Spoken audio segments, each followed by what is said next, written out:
Welcome to Confirmation Bias, presented by the League Ambassadors.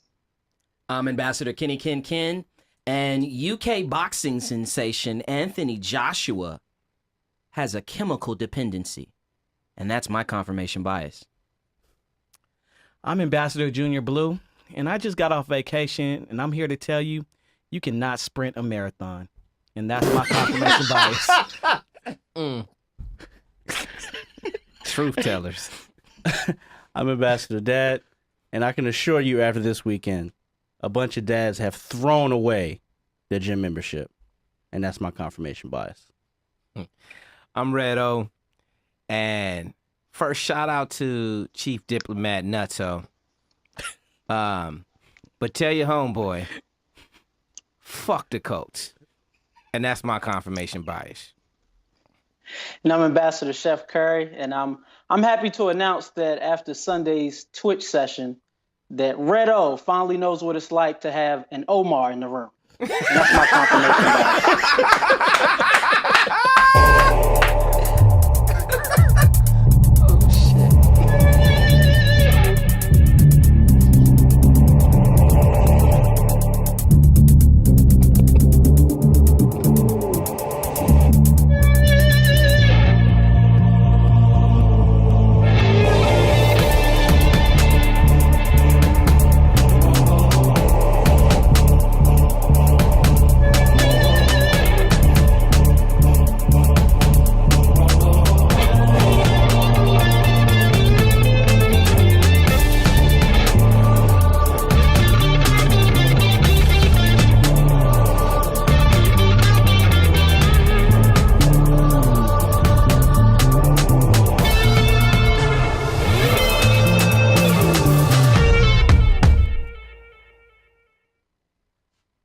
Welcome to Confirmation Bias, hosted by the League Ambassadors. This is episode 76 of our podcast. As a reminder, you can follow us everywhere on social media. Our handle is @TheLeagueAM. Also, please subscribe to our YouTube channel, League Ambassadors. Please follow us on Twitch. Thank you, Kevin. Our handle there is, again, TheLeagueAM. Also, please check out our website, LeagueAM.com. where Chief Diplomat Nick Blackman manages our diplomatic immunity blog spot. We've got a great show today. This is going to be the third round of our MLB fantasy draft. We're redrafting again, as well as we'll talk about the events of the weekend, most notably the NBA Finals, the heavyweight boxing match between Anthony Joshua and Andy Ruiz Jr., as well as a little bit of NFL. But first, we will commence with our draft. Let's, first of all, check the standings. Let the dick ride and begin. Yes. We've got, as we've said before, we have 9 categories of which we evaluate. Those categories are doubles, stolen bases, home runs, runs batted in. And then on the pitching side, we've got wins, strikeouts, hit batters, pitch count, and then back on offense, we tally sacrifices. And we redraft every month. And so this will be the new month. The tally right now is I have 10 points. I'm in the lead by far. Junior Blue has 3 points. Redo's got 2 points. Devin got on the board with his first point, his first win. And Kev had a good month. He had 2. He had 2 wins. Okay. There we go. All right. So, as is the custom, we will draft for each position, and then we have 3 utility positions or 3 bench players that we will also draft. And for those of you that are curious, the way that we keep score, again, is of the players that we drafted, whoever gets the most of each of those 9 categories that I called out, that ambassador gets the corresponding point. In the event that there is a tie, then the ambassadors, everybody will get the same point. We will start with the first pick in our draft. The position is for pitcher. Wait, before that, Yes. Are we doing our keepers now? Oh, yes, that's right. Let's do And that. quick question, does a keeper have to have a position?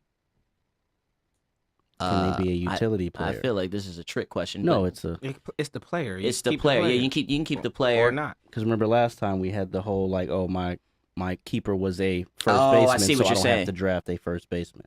Ah, Ah, clever.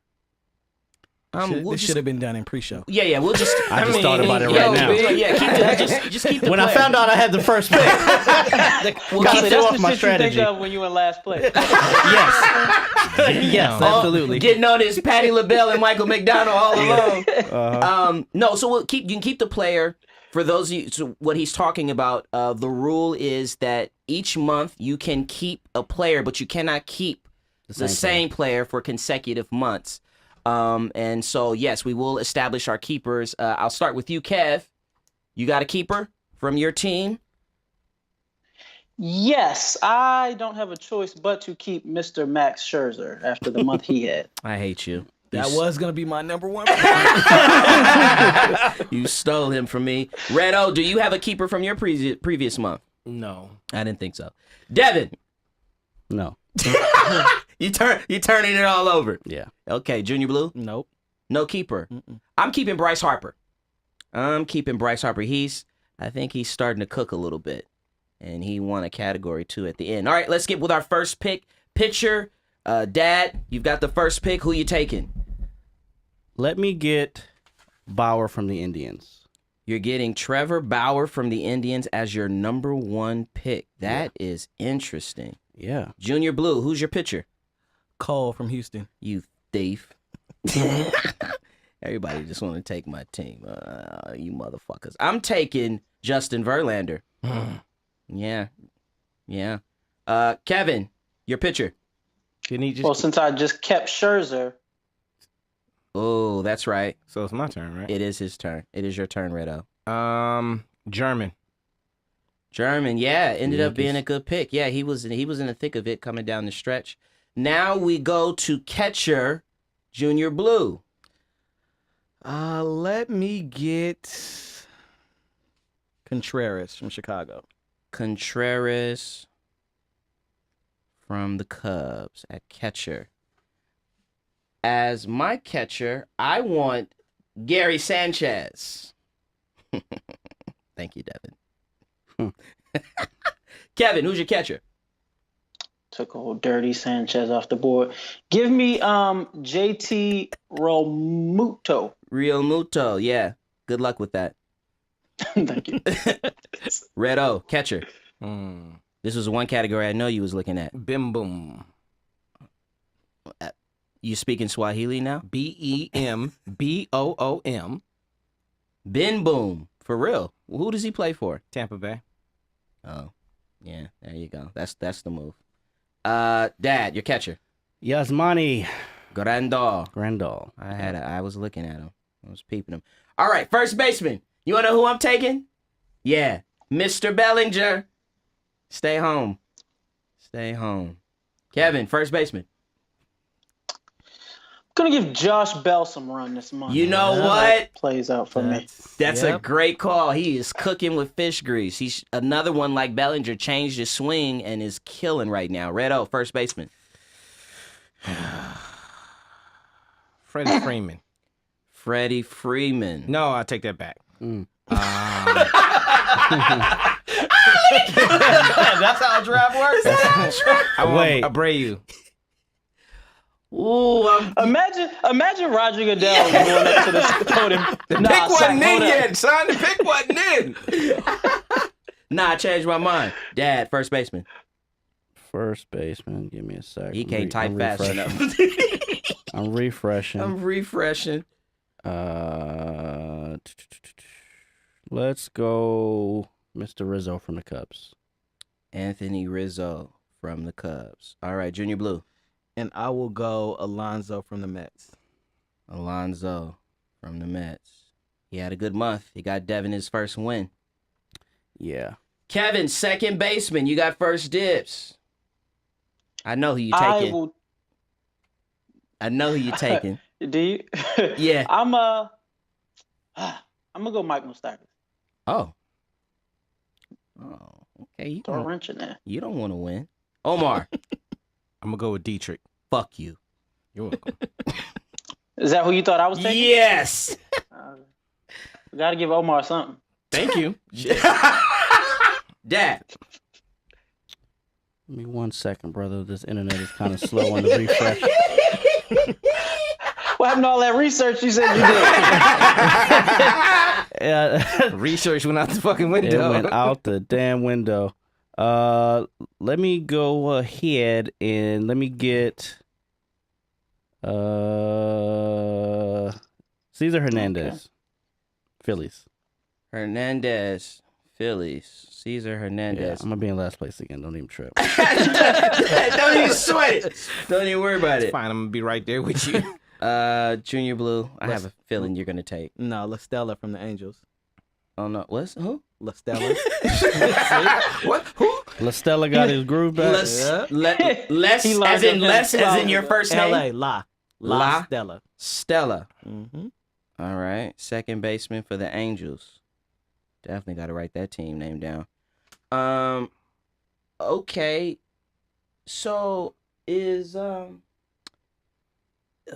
man, you really messed me up when you took.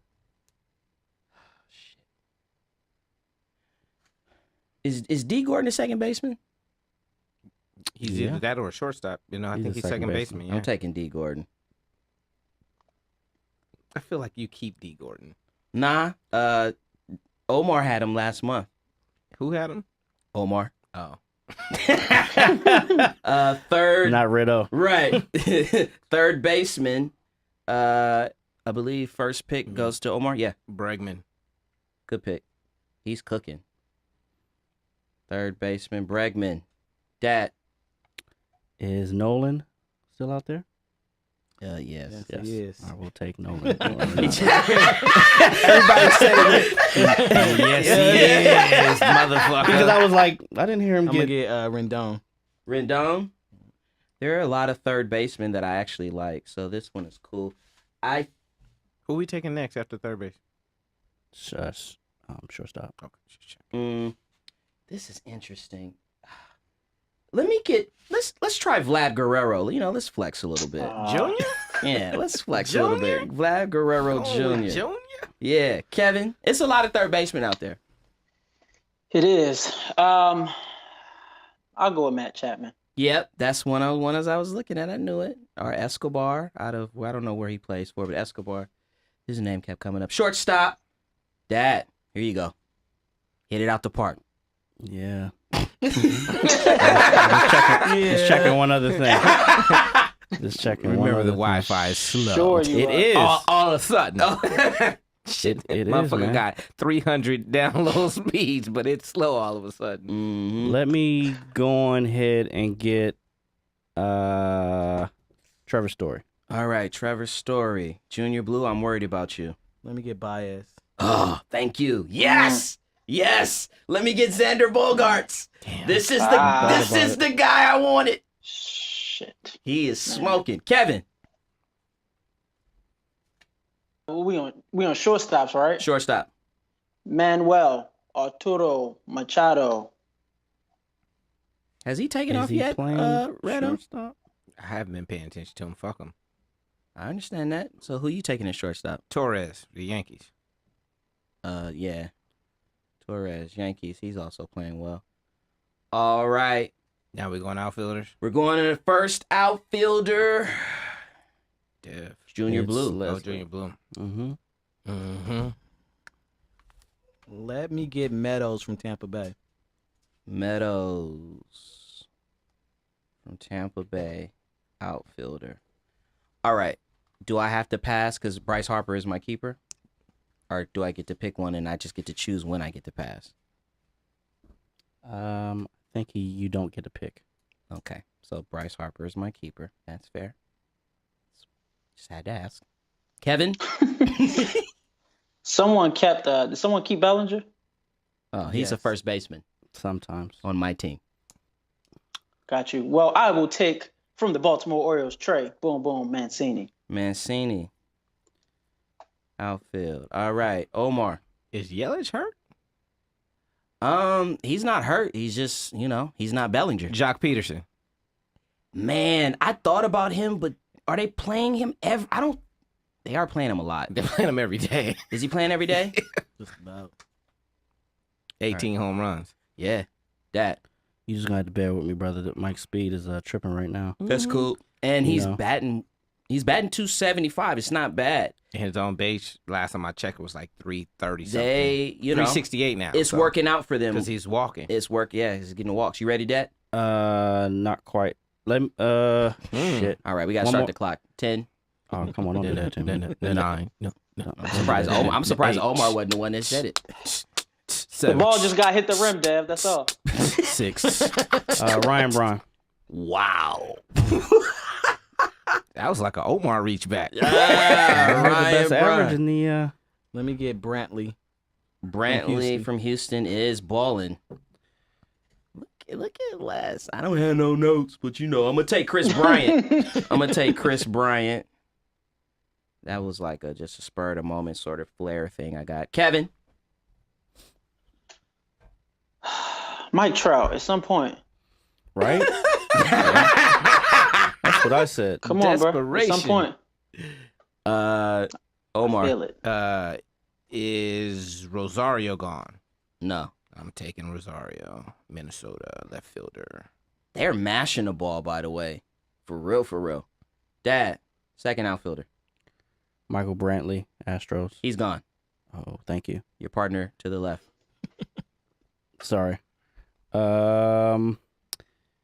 So how was you guys' weekend? Notch. 8. Let me get 7. Is Austin Meadows out there? Nope. To Gone. the left. To the To the left. Damn, son. 6. Garcia from the Rays? Garcia from the Rays. Yes.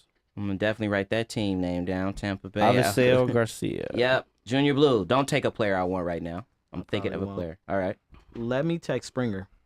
No. Motherfucker. Wasn't thinking about him. I was. All right. I'm sorry. All right. Let me get Malix Smith, outfielder for the Seattle Mariners. Malix Smith. Kevin. Joey Gallo. I hate you. I know. Omar. Is Renfro taken? No. Taking Renfro. He is balling. Good call. Omar. Where did you pull that from? Man, I just put home runs He's- at the he's- top. I'm taking home run hitters. Dad, final outfielder. Franmil Reyes, Huh? Padres. He was second in home runs behind Renfro. Oh, Padres outfielder. All right. Devin just throwing out names of Yeah. Hispanic descent. All right, and now we're on to our 3 bench players. Junior Blue. We already went through all 3 outfielders? Yep. We are. Jesus Lord. Ozuna from St. Louis. Ozuna from St. Louis, outfielder. All right, I am going to. Man, y'all really. Chris Sale, pitcher. Kev. Jonathan Scope. What's popping, shorty? Okay. Orioles, right? Former Oriole, but yes. Oh, he's Milwaukee. Yeah. I know who you're talking about. That's all that matters. Redo. Is Solar gone? Nah. I'm taking Solar. Solar. Solar. Soler. Soler. Who's he play for? Kansas City. Thank you. Right fielder. Outfield. All right. Dad. Jorge Sola? Is I Giolito would- from it White starts Sox out with a there? J. Pitcher. Yeah. Good pick. Yeah. Giolito. Trash.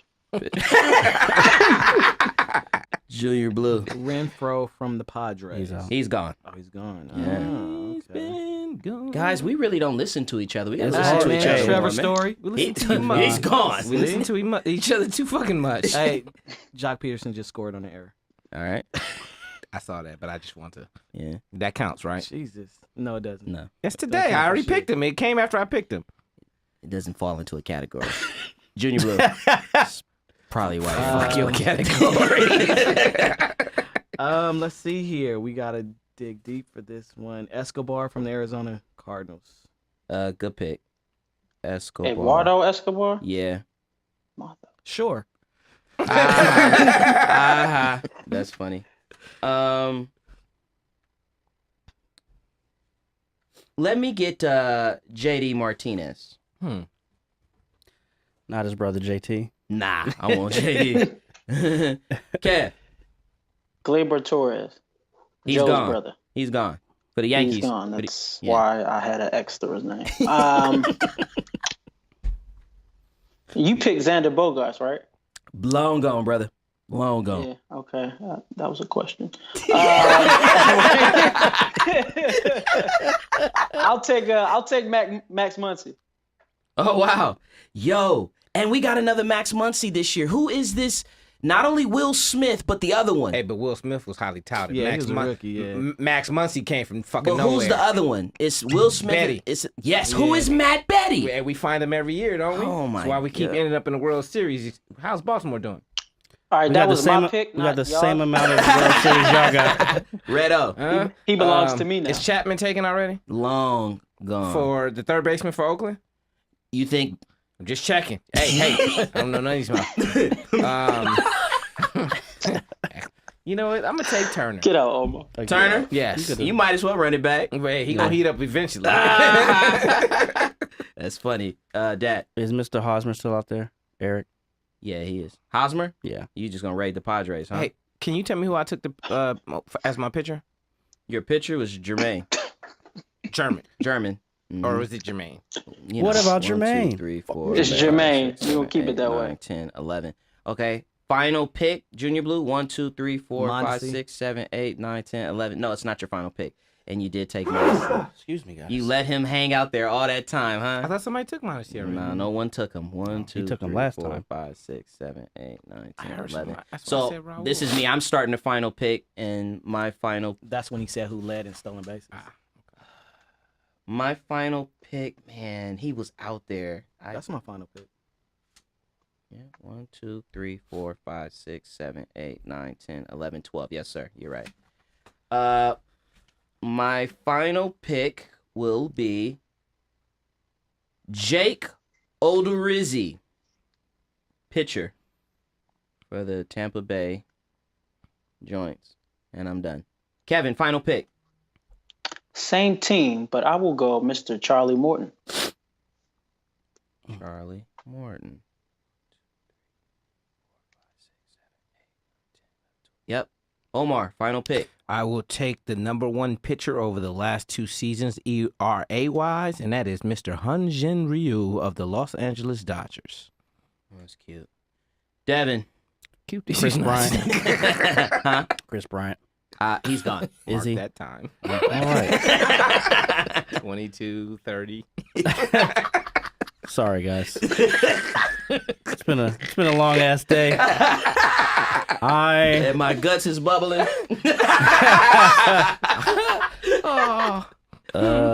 Let's. Fed me them burritos at work. Yep. Yep. Let's get I don't know about them El Segundo burrito. let's do Gonzalez from the Mariners, pitcher. Gonzalez from the Mariners. See if he keeps hitting people. Oh, I see what you did there. Pitcher Mariners. And that concludes our third month of this draft. Hey, guys, catch up. Thank the Lord. Catch up. Catch Cheese up. and crackers. I'm winning a couple this month. I have some good home run hitters. That's what I'm winning something. maybe. I know. I'm just gonna say right now, not I. I'm in last place. I'm bringing up the mega rear. All right, so let's get into My our catcher's not winning, but that's fine. Let's go. our antonym segment, Black versus Blue. We're gonna start this off with some hope or hype, and we're gonna start in the NFL and semi-coveted. Free agent Gerald McCoy. He was coveted. Last week. I had to. Wow, you saw that? You saw that? Hey. It's fine. It's fine. Hey, scorned. So he was picked up in free agency. He chose the Carolina Over what Panthers. We're gonna get to that.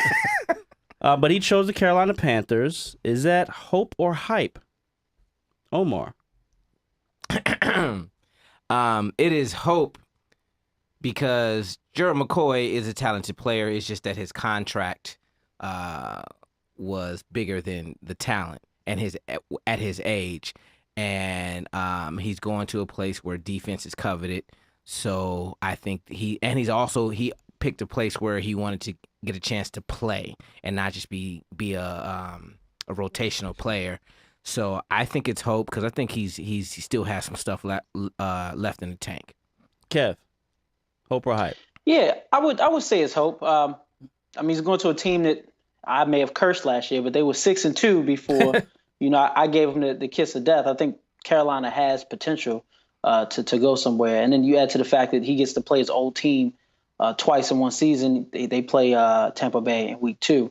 I can't lie. I mean, I was a little disappointed he didn't sign with us, but it wasn't a necessity. That would have been more of a luxury for us. I mean, we're pretty deep on our defense. Been great to have him here in Baltimore. Glad he didn't go to Cleveland. So, no, it's hopeful for him and what he's trying to accomplish. I think it's a good move. Hey, Goggles. Yeah, I definitely think it's hope. Iron sharpens iron. Kawan Short is going to benefit tremendously playing next to Gerald McCoy. And then they've got Dontari Poe. They've got Kyle Love. That's going to be a mean interior rotation. It is. And in a division where you've got Matt Ryan, Drew Brees, Jameis Winston, yeah, I think that's a hope move for them. Definitely hope. I mean, pressure up the middle is going to cause problems in that division because we know Jameis, he get pressure up the middle, he start throwing the ball to the other team. So it's hope for that. He does get playing time. So, I mean, that's great for him. It's a good pickup. I'm the lone wolf and saying hype for the simple fact that no, because come on, son. Just keep it 100 with us. I am. I think he really Man, don't make me post text messages. Like, how's it gonna be hype? Y'all finished or y'all done? Yeah, I am. Anyway, what I'm saying is that he wanted to get out of Tampa Bay for obvious reasons. He wants to play them twice. Right. But I think that team is about to have a culture overhaul with the Kango coming to the sideline. Mm-hmm. And things might be different. Okay. That's my word on that. And fuck y'all. Staying in the NFL. Staying in the NFL. And I'll start with you, Junior Blue. HBO and the NFL announced that they have a winner for the Hard Knocks sweepstakes that everyone covets, quote unquote. The Detroit Lions are getting Hard Knocks. Is that hope or hype? Hype, because outside of the transcendent one, I don't know who else plays. So it's definitely hype for me. Yeah, bullshit. I mean, but for that reason though, Les, is why I think it's hope, because we've criticized the Detroit Lions for years about not knowing who they are, and what better opportunity to show your team's true identity than on Hard Knocks. I just think the problem is that Matt Patricia had no idea that they were going to be on Hard Knocks. So they should definitely run that by the organization before they decide to move forward. Organizations don't get a decision. You get, if you make it into the bracket where you have a criteria. Yeah. Then they make a choice. I just think it's a bad choice because it doesn't matter if HBO is following these people around. Nobody's still going to know who the hell they are. Like, they're still going to suck. They still going to finish either third or last in the division. So it doesn't matter. All it is. You sound like you're speaking from a personal stance there. I am. Just like how your brother was over here acting like he didn't want Gerald McCoy a second ago. So for me, it's hope for some of the things that all of you guys have said, because they're like the most whatever team in the league. Like, you can't with a whatever coach. You can't shit on the Browns anymore. They're up and coming. You got the Cardinals, who were super trash, but now they have a new coach and the number 1 pick. Arizona, like I said, could have a culture change. The fucking Detroit needs something. Nobody, like you said, you don't know anybody on their team, so maybe this will help. Their main storyline is Calvin Johnson gonna get $1 million so he can start repping the Lions again? Yeah, that's their main storyline. I would love to tune into that. That sounds like all kinds of fuckery. So our last topic in the NFL for this particular portion of Black versus Blue, Roger Goodell is pushing a shorter preseason. He wants to reduce it down to 2 games. I myself, I believe this is on some hype shit, because what they want to do is reduce the preseason and increase the regular season and add more teams in the playoffs, which doesn't address any of the safety concerns that have been plaguing this league and will kill this league over the next 15 years. But they're going to dangle that carrot of, if you play 2 more games, you get paid more. It's a trap. It is a trap. And they don't see it.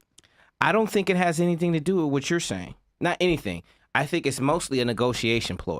I think they know that playing 2 more games in a season is dead in the water, and they know it. But if they push it and they push that idea because fans want more football, but they know for player safety they can't really push that idea, that means, okay, we'll take this off the table if you give us this. Whatever this is, Whatever I don't that know is. this. And trust me, DeMorris doesn't know what this is. Exactly. It's a trap. Kev? Yeah, no, I agree, man. I mean, this is obvious. This is about the NFL making more money.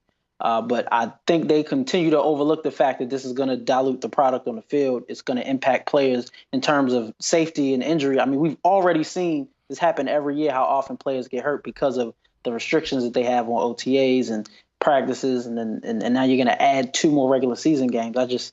I think it's a bad look. I don't think there's anything wrong with the current structure the NFL has, but that's what greed is. You bite off more than you should chew. Word on the street is that marijuana is coming to the NFL. Goodell is going to give up some of his correctional power. They are going to add a playoff game. No 18-game schedule. That's what's on there. But I agree with you, Omar. It is a ploy for something. I just don't know what it is. And the thing is, you do follow the money. You do follow the money because the fact that the biggest problem with the preseason games has been that they charge regular season prices for an inferior product. Exactly. So if you're taking money off of the table and you're the NFL, that means that you're going to make it up somewhere else. And that's the question. Where would they make up the money elsewhere? And it'll be interesting to see. And the Rams went to the Super Bowl without playing any of their starters all preseason. Right. So that means, and we all know the NFL is a copycat league. Right. That means it's open season on people paying that amount of money and not seeing any starters. Yeah. Yeah, I mean, it's definitely hype because what they're going to do is basically cut those 2, and then if they don't make it 18, they're going to add an extra round of the playoffs. And you're literally saying, hey, we're going to take 2 games away from players who most likely won't make the league or are bench players, and then you're going to put the actual stars and starters in more games to get injured. Yeah. And that could be the answer because that's also, again, part of it. A lot of the deal is done. The reason why there's a lot of reports of optimism is because they've hashed out a lot of stuff and have come to an agreement on a lot of things. And again, adding a playoff game is one of those things. So it could very well be that.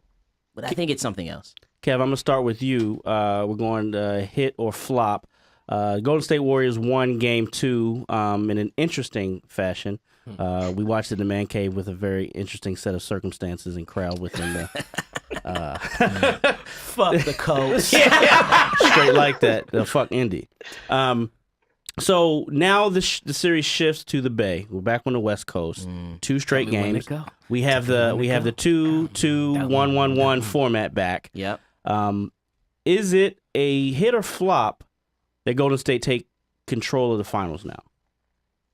I would say, based on what I saw, and I'm mostly looking at the first half of Game 2, I would say it's a flop from a basketball standpoint, just because up until that third quarter run that the Warriors went on, Toronto was suffocating them. And I honestly thought coming out of halftime, if they were able to at least mitigate a Golden State run, they were going to blow them out. The problem is that Toronto just didn't show up in the third quarter. It was like they were still asleep. I think that their strategy is still in play. It worked if they would have at least looked like they were interested in the ball game in the third quarter. They still could have won the game in the fourth quarter had Kawhi Leonard managed to come up with that steal from Livingston. So although I do think the mental aspect of the game is in Golden State's favor, I think on court, the X's and O's, the basketball aspect of this, Toronto still definitely has a chance to win the series. I just believe in a championship caliber team more than I do them. Junior Blue, do you agree with that? I think it's a flop mainly because what's Clay going to be?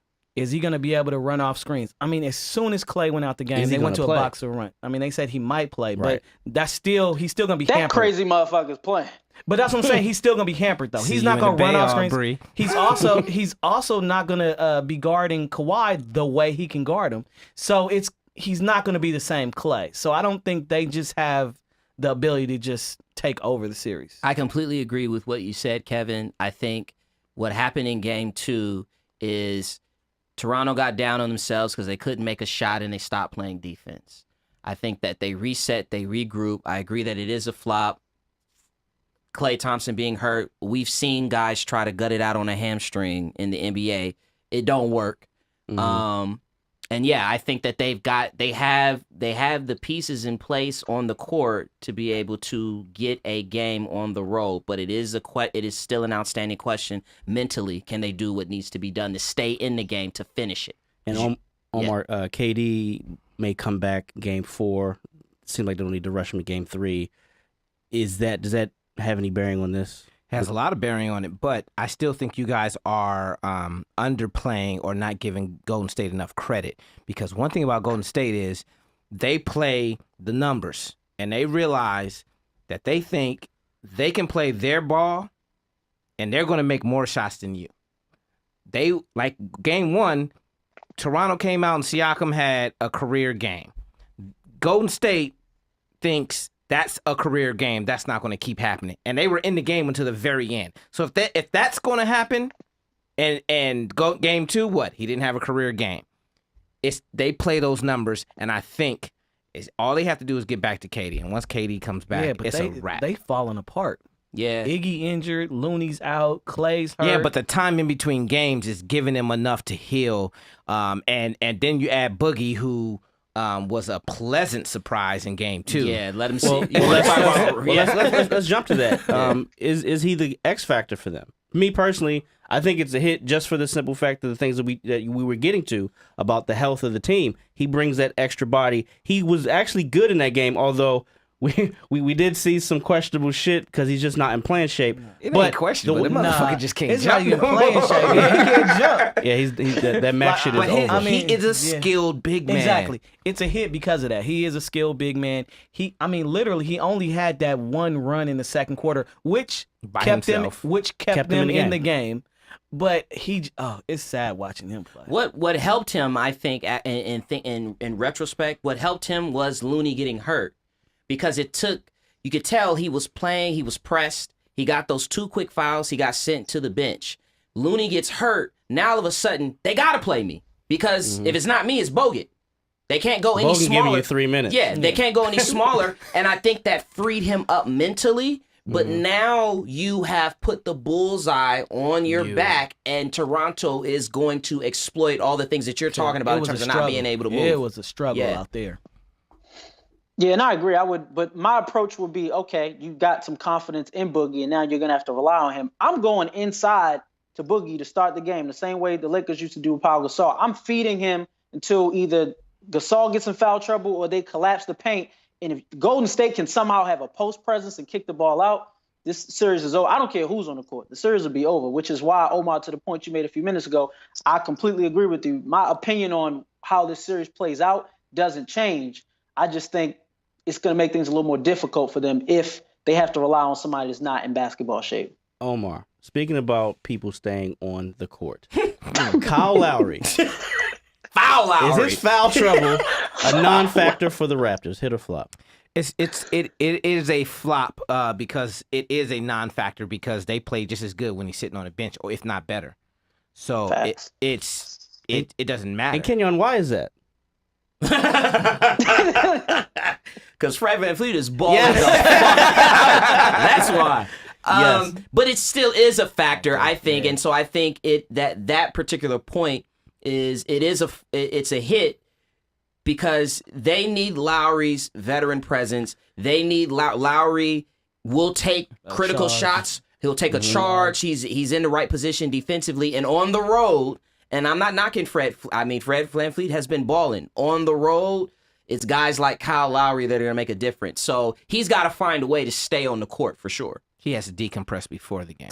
Oh, my God. But speaking of that, like we say, he's been playing well. He has been playing well, yep. So, hit or flop for that? I mean, it's a hit because he has the ability to go for 30.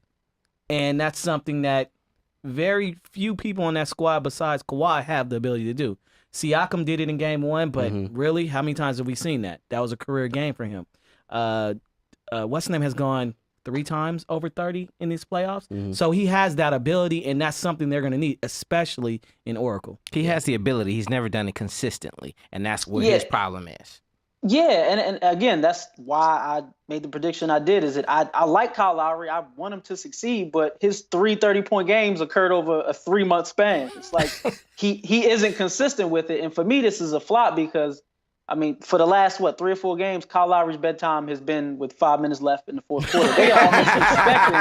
We are expecting him to not be on the court when it matters, and I feel like they still had a chance to win without him. They just tricked it off. He getting tucked in with milk and cookies, and Fred VanVleet jumping out the bunk being ready. Milk and cookies. All right, moving on to newsworthy and nothing to see here. So Shit. let's have a discussion.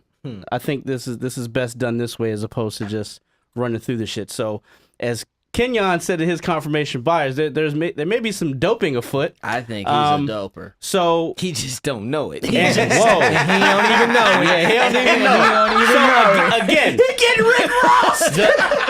The biggest thing that happened over the weekend, former heavyweight champion Anthony Joshua from the UK came over in his debut bout in the US fighting in Madison Square Garden. He lost all three of his belts, the IBF, WBA, and the WBO to Andy Ruiz Jr. in a shocking TKO upset where he never really had a chance in the fight. So let's first talk about the fight. What did we see in this fight? Because I think we were talking earlier, there's a lot of shit going out there about how everyone's talking about how Ruiz upset him, but nobody's really talking about the shit that we've been talking about, what we saw before the fight, the ring entrance, the introduction, the comments that were made. When you're standing in your corner before the fight, and whoever is the chief rub down of your shoulders in your corner is Chest rub. yeah, and they're talking about, "Are you okay? What's wrong?" That's a problem. Yeah. Before the fight. Before the fight, that was happening. So I mean it went downhill from there. So Yeah, Go ahead, Kev. Sugar Ray Leonard once said that he knew when he's back getting taped up, training, stretching out, he knew, I'm going to win this fight. He knows if he has it or if he doesn't. He made it very clear on those occasional times that he just didn't feel like himself. He knew that fight, he was just not going to bring it. I feel like it was the same way with Joshua. Boxing is one of those sports like tennis, like golf, where it's just you and the person in the mirror. And if you don't have that extreme amount of confidence to go out there and do your job, you're going to have the outcome that Joshua had, where he just didn't seem prepared. And as soon as he faced adversity, it was like, he just kind of just fell off a cliff. Like I haven't watched a lot of him, but he just didn't look like the guy that we've been talking about him becoming. I feel what you're saying, Kev, but the difference is, like, he came in with a attitude and body movement of someone who didn't belong in a ring that night, who shouldn't have been allowed to fight. There's a difference between knowing if you have it, because we've seen him go through adversity. I mean, Klitschko had him on his ass. And, I mean, we all agree if Klitschko was a couple years earlier, he would have finished the fight. But still, he got up. That's what real fighters do, get up, and then they fight through the adversity. I think Andy Ruiz was underrated, but I also believe that Andy Ruiz is not good enough to beat Anthony Joshua if he is doping like he normally does. But it's not legal in the United States, so he didn't do it. Kenyon, talking about what actually happened in the ring. Yeah. Now, I'll pass it to you, but what I do want to say first is Andy Ruiz, I thought, was a better fighter than Jarrell Miller. He just had a fight April 20th, so he's fresh off of being in camp, how his body looked or whatever. He has fast hands, and he's a replacement fighter. Yeah. So, that being said, as far as Joshua in the ring, what did you see? What I saw was, number one, a guy who didn't throw nearly enough punches. And there were 2 punches for him to win this fight. And that was a jab to the body using his height and his length to keep him off bay. And Andy Ruiz, for the life of him, and it almost cost him the fight, could not figure out that left that was coming was not a straight left. It was a hook. And that was the punch that put him down. That was the punch that Joshua consistently scored with. So if Joshua had just thrown the jab to keep him off, keep him soft, and thrown the left hook, he would have won the fight easily. He might have even got a late stoppage. But what I saw was that from the first round, Joshua was exhausted. Breathing hard. Mouth open. He was his output was low. His punch output He was low. getting back down. And he wasn't jabbing. Which is walked down. something he should not be getting done by a smaller fighter. He was getting walked down, and even the rounds where he had a relatively high punch output, they were soft, lazy punches. So for me, the thing that tipped me off and what I said to Devin was, yo, this guy's energy level is low, and it made me think about, first of all, that in the UK, they do not test. They have what's called UKAD. It's the United Kingdom Doping Association or Association of Doping. They do not do random blood testing in the UK like VADA. Okay, VADA is worldwide, has the ability to do that, but it is very expensive to conduct random tests. So they don't really do random testing. VADA doesn't over in the UK internationally. It's primarily in the United States. You have a fighter that has fought his entire professional career in the United Kingdom, okay? The guy that he was scheduled to fight, Jarrell Miller, gets busted for steroids because of the blood test about a few weeks after the fight was announced.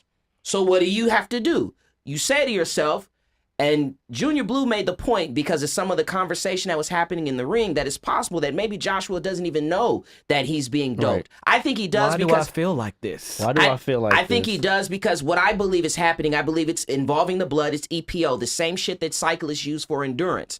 And I think that because of what happened with Jarrell Miller, they cycled off.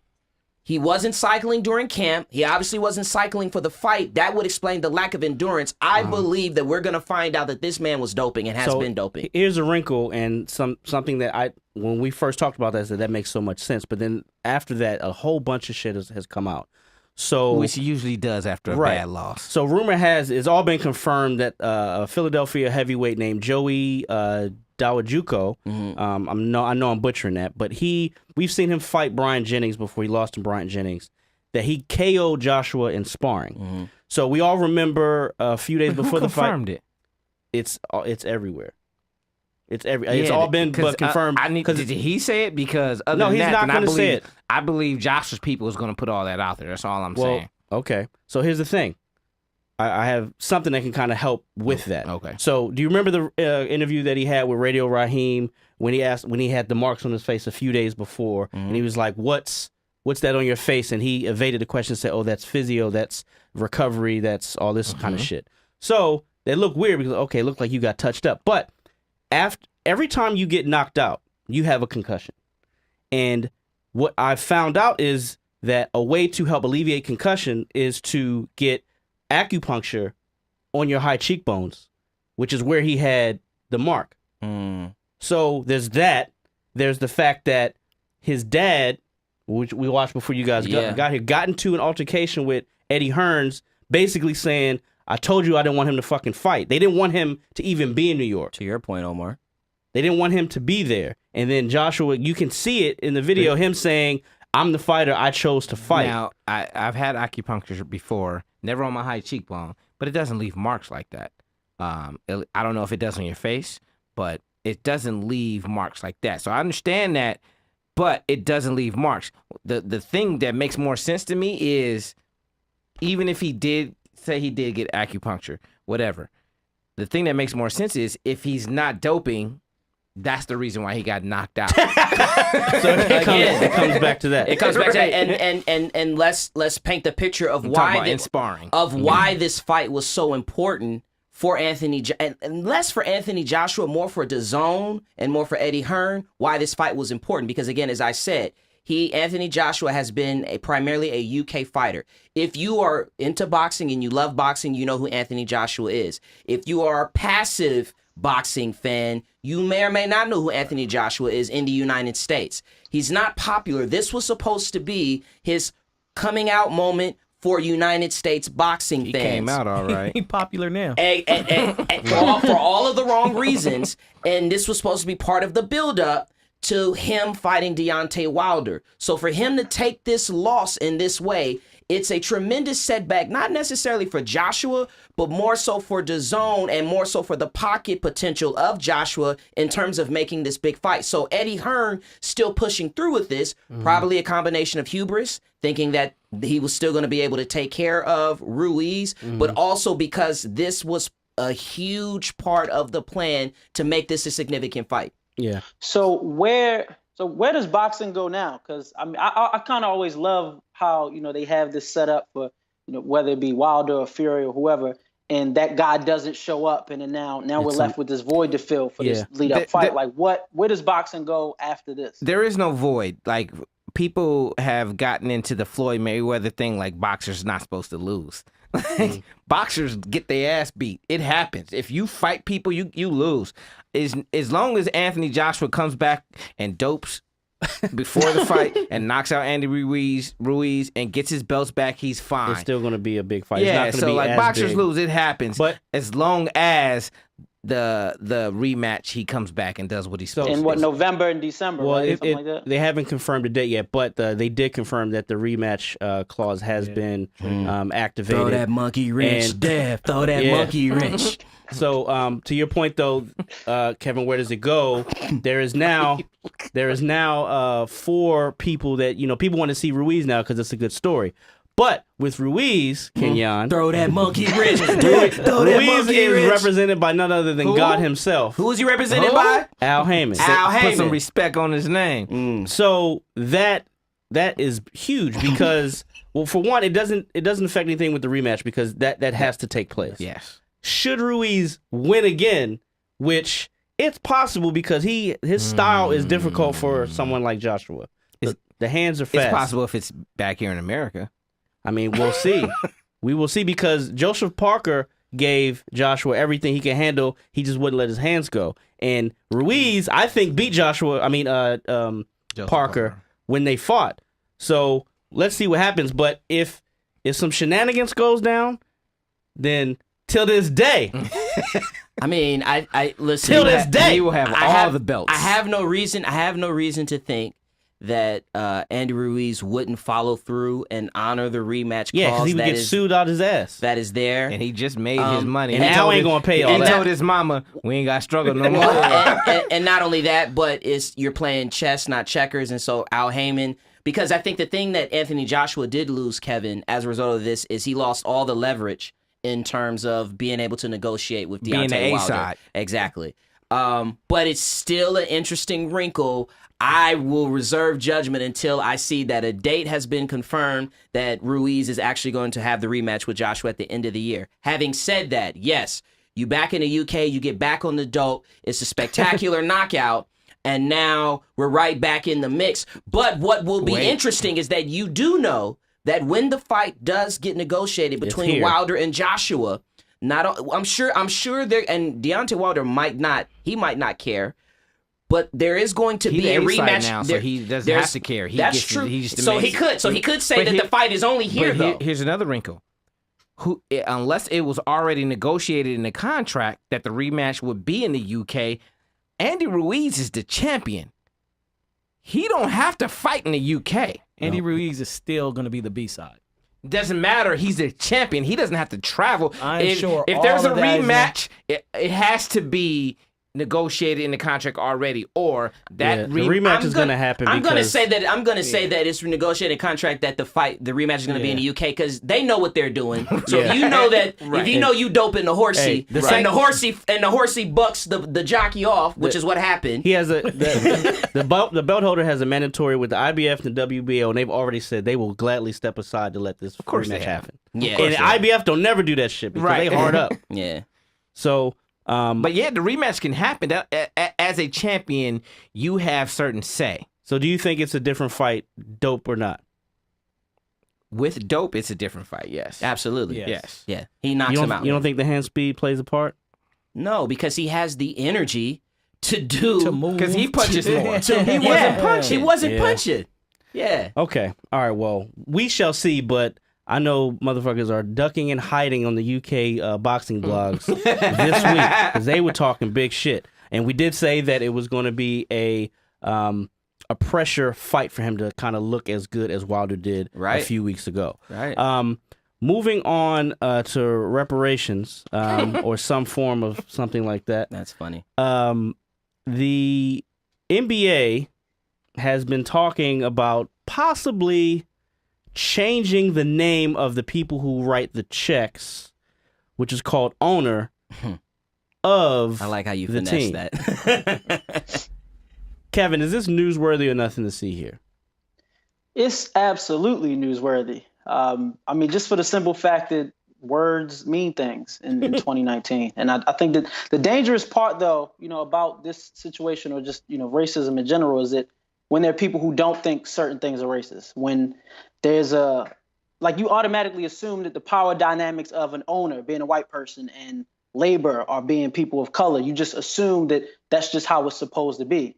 And when you have a league like the NBA that's over 70% black and ownership is 99% white, if it wasn't for Michael Jordan, and players' labor is disposable. They can trade guys away at the owner's will, even if Kyle Lowry is your best friend. They don't give a shit. So I feel like that thought process in terms of that name owner goes way back further than most people are willing to admit, that the impact that it has on players, especially the way that professional sports is designed. So, Kevin, what's your title at the company that you have under your belt? Founder. I don't use the word owner either. And that's probably because the guys that work on our staff are actually more important than me. And I think you have to acknowledge that you treat people like they're disposable and they will leave. Omar? It's all nothing to see here. It's some bullshit. And because as long as the owners are 99% white, it doesn't fucking matter. It doesn't matter because they will treat people the same. It doesn't matter if you change the name. It's about words matter to a certain extent. But I was always taught the only ghosts in this world are words. They only hurt you if you let them. That's the way I was raised. It's your actions. It's what you do. So it doesn't matter if we call you the founder or whatever they want to call themselves. Jim Crow is Jim Crow. White folks is white folks. And every day I try to give them a chance, but they confirm my motherfucking bias every goddamn day. That is definitely getting clipped up. And I read Junior Blue, and I approve this message. Hey, I agree. It's nothing to see. I mean, it's for the same. Are their actions going to change? No. You call them administrator, you call them CEO, you call them founder, and they still can trade you at a drop of the hat, no matter if they just signed you. So I say it's nothing to see. I think it's newsworthy only because we're only talking about this, and this is only a point of discussion because of one Draymond Green, who brought a spotlight to this, I believe last season in a press conference. And I think it just shows how progressive the NBA is as a whole. I agree with Kevin, but I also agree with you, Omar, as well. But I just like that the NBA, led by Adam Silver, is really continuing to, push dialogue, push conversations forward and at least entertain ideas or make changes that show that they are supporting their players. Cavaroni, do we have anything out there in that diplomatic immunity land that we can discuss? Hopefully from Indianapolis. We do, and not from that city. We are repping live from Minnesota. Same Paul team. brought up the fact that Mr. Todd Gurley, his durability is officially in question. We saw his usage being reduced towards the end of last year, and it was announced today that he actually won't be their bell cow moving forward. Are you guys concerned about has your concern about Gurley changed since last year's playoffs? No, because we knew something was up. Listen, it's you guys gave me shit about choosing the Chargers over the Rams, but he's had You can't use that shit. Say something else. You got to take that back. No. They drafted a nice running back. That's the way they drafted a nice replacement. No. I'm serious. Coming out of college, Todd Gurley, because he blew up his ACL not only in college, but he had a severe knee injury in college, but also had an injury in high school. The chickens have come home to roost for him. It's degenerative. So exactly. And they paid him. Say the word again. It's degenerative. Well, they kind of had to pay him. That's why they paid him early because honestly, This might be his last year. You know what I'm saying? So no, it's the chickens have come home to roost. They drafted a running back for that reason. And yeah, I mean, the Rams are going to look very different, not only this season, but in the next couple of years. Mark my words. And the NAACP is asking Omar, is it newsworthy or nothing to him that Kawhi Leonard is suing Nike for the ownership of the logo that he created? What do you think, Redo? I mean, I don't even know if Kawhi Leonard is aware that somebody is suing Nike on his behalf because he's a psychopath, so who knows? But it is definitely newsworthy because there's not a person of color alive who doesn't need to take control of things that they are creative behind, that they are the creation behind. So if he is the creative behind that, then hell yeah, he needs to go against Nike and get that money. Nike need to stop fucking with brothers whose first name start with a K. That ain't gonna happen. As long as there's some Kevrons, some Kailanis, some Kareems and Khalils, and as long as they keep hooping and catching footballs, Massa gonna see him. We got anything else, Kev? Now we're good. I think that's a safe place to land. All right. Omar, you got anything you want to say about Sunday? About what? Oh, no. We're not going there. Yeah, let's stop that right there. Wrap it up, This has B. been another Wrap it episode up, of B. Confirmation Bias. Follow us everywhere on social media. Our handle is at The League AM. Facebook, Twitter, Instagram. Follow us on Twitch at The League AM. Go to our website, theleagueam.com. Also, please subscribe to our YouTube channel, League Ambassadors. This has been another fun podcast, and we will see you on the flip side. I put my money where my mouth is, bitch.